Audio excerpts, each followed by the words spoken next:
नमस्कार। राजमंगल टाइम्स और धर्म मंच में आपका हार्दिक स्वागत है। आपका दिन शुभ हो। सावन में किए जाने वाले उपायों की सीरीज में हम अब आगे बढ़ते हैं। जैसा कि आजकल सबसे बड़ी समस्या कैरियर के बाद विवाह को लेकर है। जिस भी व्यक्ति को देखो या जिस भी बच्चे को देखो वो शादी के लिए परेशान है, क्योंकि एक तो महत्वाकांक्षा ज़्यादा बढ़ गई है, एक उम्र जो है और एजुकेशन, सारी चीज़ों का मैच होना बहुत मुश्किल हो रहा है। तो ऐसे में अगर किसी लड़की के विवाह में परेशानी आ रही है तो उसके लिए सावन मास में के उपाय करने का बहुत ही अच्छा लाभ मिलता है और त्वरित लाभ मिलता है। सावन मास में विवाह बाधा निवारण के लिए कात्यायनी यंत्र और कात्यायनी माला ये हमें उपलब्ध हों। तो जो ये हमारी संतान के विवाह में बाधा है तो ये हम कर सकते हैं उसके लिए।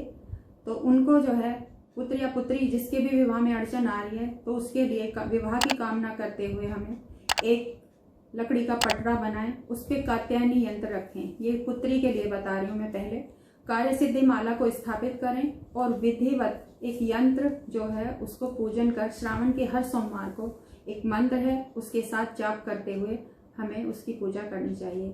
कात्यायनी मंत्र आपको नेट से भी उपलब्ध हो सकता है। हे गौरी शंकराधांगी यथा त्वं शंकर प्रिया माम कुरु कात्यायनी कांता कांतम सुदुर्लभाम। तो इस मंत्र का जाप करके अगर लड़की 5 नारियल शिव जी पे चढ़ाए और डेली इस मंत्र की 1 से लेकर 5 तक माला, 1 कर सकते हैं, 3 कर सकते हैं, 5 माला उस कात्यायनी यंत्र के सामने बैठकर करें, या शिवलिंग पे जाकर भी कर सकते हो आप किसी मंदिर में। लेकिन मंदिर में जाना इतना आसान नहीं होता है, आजकल सभी वर्किंग हैं। तो ये एक आसान सा उपाय मैंने बताया है जिसे घर में रहते भी हम कर सकते हैं। अगर किसी के पुत्र के विवाह में परेशानी आ रही है तो पुत्र के लिए इसी तरीके से हमें गजोट पे दुर्गा का एक फोटो लगाएं और उसके सामने बैठकर वो लड़का 1 से लेकर 3 मालाएं इस मंत्र की करे। पत्नी मनोरमाम देहि मनोवृत्यानुसारिणी तारिणीम दुर्ग संसार सागरस्य कुलोद्भवाम। पूरे सावन मास में इस मंत्र की अगर 108 माला कोई कर लेता है तो ऐसा नहीं है कि उसको मनचाहे वधू की प्राप्ति ना हो, लेकिन फिर भी 1 से 5 माला तो अवश्य कर लेनी चाहिए। पूजा करने के बाद जो माला है उस स्थान पे स्थापित कर दें और विवाह होने के बाद इन सामग्री को आप जल प्रवाहित कर सकते हैं। अब इसके साथ ही शिव जी की पूजा में हमें कुछ सावधानियां बरतनी चाहिए कि क्या क्या सामग्री हम उन्हें अर्पित करें। कई बार हम ये सोचते हैं घर में से कि जो भी है हम ले जाके बस चढ़ा देते हैं, लेकिन कई सामग्री ऐसी हैं कि जो भगवान शिव को प्रिय हैं, लेकिन कुछ चीज़ें ऐसी हैं कि जो भगवान शिव को नहीं अर्पित की जाती। तो ऐसी कुछ सामग्री की आज मैं आपको सूची बता देती हूँ कि शिव पूजा में बहुत सी ऐसी चीज़ें अर्पित की जाती हैं जो अन्य किसी देवता को नहीं चढ़ाई जाती हैं। कोई अन्य देवता को आँख, बिलपत्र, भांग आदि हम नहीं अर्पित करते, जो शिव को हम अर्पित करते हैं। और सावन मास में तो इसका बहुत ही महत्व है। इसी तरह शिव पूजा में कई ऐसी भी चीज़ें होती हैं जो आपकी पूजा का फल देने के बजाय आपको नुकसान पहुंचा सकती हैं, तो उनकी जानकारी भी हमको होना बहुत अनिवार्य है। हल्दी खान पान का स्वाद तो बढ़ाती है, साथ ही धार्मिक कार्यों में भी हल्दी का महत्वपूर्ण स्थान हमने माना है या है, लेकिन शिव जी की पूजा में हल्दी नहीं चढ़ाई जाती।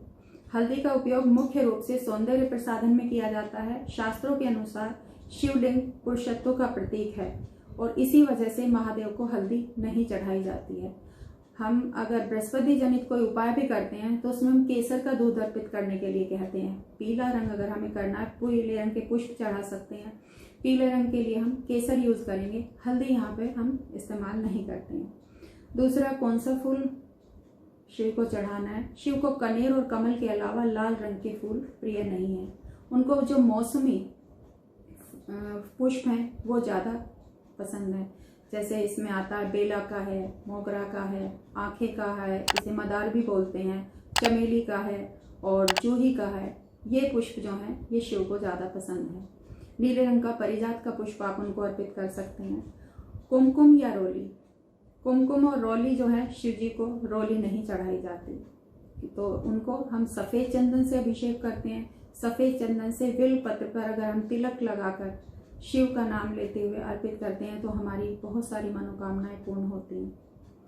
शिव को केतकी और केवड़े के फूल भी चढ़ाना निषेध माना गया है, तो ये दोनों पुष्प भी हम शिव को नहीं अर्पित करते हैं। शिव पूजा में शंख वर्जित है, क्योंकि शंख भगवान विष्णु को प्रिय है, लेकिन शिव जी के शंखचूड़ नामक असुर का वध करने के कारण शंख भगवान शिव की पूजा में वर्जित माना गया है। इस नेक्स्ट आता है नारियल पानी। नारियल पानी से भगवान शिव का अभिषेक नहीं करना चाहिए। मैंने पहली वाली सीरीज में बताया था कि गन्ने के रस से अभिषेक कर सकते हैं, हम दूध से कर सकते हैं, दही से कर सकते हैं, लेकिन नारियल का पानी हम शिव को अर्पित नहीं करते हैं। नारियल को लक्ष्मी का स्वरूप माना गया है, इसलिए सभी शुभ कार्य में नारियल को प्रसाद के तौर पर ग्रहण किया जाता है, लेकिन शिव पर अर्पित करने के बाद नारियल पानी ग्रहण योग्य नहीं रह जाता है, तो इसलिए हमें नारियल पानी भी शिव को अर्पित नहीं करना है। नेक्स्ट है तुलसी दल। तुलसी का पत्ता भी भगवान शिव को नहीं चढ़ाना चाहिए, लेकिन यहाँ पर एक चीज जरूर मैं क्लियर करना चाहूंगी कि जो मंजरी है, तुलसी की मंजरी, वो शिव को अर्पित कर सकते हैं, लेकिन तुलसी दल जो होता है, तुलसी पत्र जो होता है, वो हम शिव जी को अर्पित नहीं करेंगे। इस संदर्भ में भी एक असुरराज जलंधर की कथा है कि जिसकी पत्नी वृंदा तुलसी का पौधा बन गई थी। शिव जी ने जलंधर का वध किया था, इसलिए वृंदा ने भगवान शिव की पूजा में तुलसी के पत्तों को प्रयोग न करने की बात कही थी, तो इस कारण से हम शिव जी को तुलसी दल भी नहीं चढ़ाते हैं। तो शिव की पूजा में अगर हम इन खास बातों का ख्याल रखते हैं और इस तरीके से पूजा करते हैं तो हमारा मनोरथ अवश्य पूर्ण होगा। शिव जी को चढ़ाने वाले फलों में हम कोई भी मौसमी फल, जैसे नाशपाती है, हरे रंग का फल, अमरूद है, ये अर्पित कर सकते हैं, और अनार अर्पित कर सकते हैं। हम धतूरा अर्पित कर सकते हैं। धतूरा अर्पित करने से हमें पुत्र प्राप्ति होती है, और अगर पुत्र संतान है और वो हमारे, जैसे कहते हैं कि कहना नहीं मानते हैं, जिद्दी हैं बच्चे, तो हम धतूरा अर्पित कर सकते हैं। उससे हमारे पुत्र या संतान संबंधी जो भी समस्याएं वे दूर होती हैं। कनेर का पुष्प चढ़ाने से परिवार में कलह रोग से हमें निवृत्ति मिलती है। शमी पत्र चढ़ाने से हमारे शत्रुओं का शमन होता है और हमारे यश मान में जो है वृद्धि होती है। भूत प्रेत संबंधी बाधाएं भी जो हैं वो शमी पत्र चढ़ाने से हमारी दूर हो जाती हैं।